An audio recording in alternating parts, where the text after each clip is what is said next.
জোড়া ফুলকে দেবেন না, এই জোড়া ফুলকে দেবেন, সরি আমার ভুল হয়েছে, ক্ষমা করে দেন। মানে বিজেপির চিহ্ন দেবেন না। আচ্ছা, এটা আমি উইথড্র করছি, এটাকে আমি ডিলিট করতে বলছি। অনেক সময় বানের তোরে কথা বলার তোরে কন্টিনিউয়াস মিটিং করার জন্য আমি কিন্তু অফিসিয়ালি ওই কথাটা উইথড্র করলাম। मगर क्यों?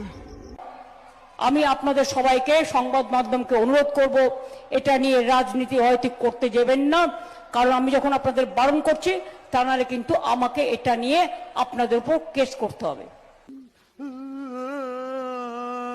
আমি সেটা চাই না। আমি পরিষ্কার হাত জোর করে বলবো, এই খেলাটা খেলবেন না। তৃণমূল ছাড়া আমি কাউকে চিনি না।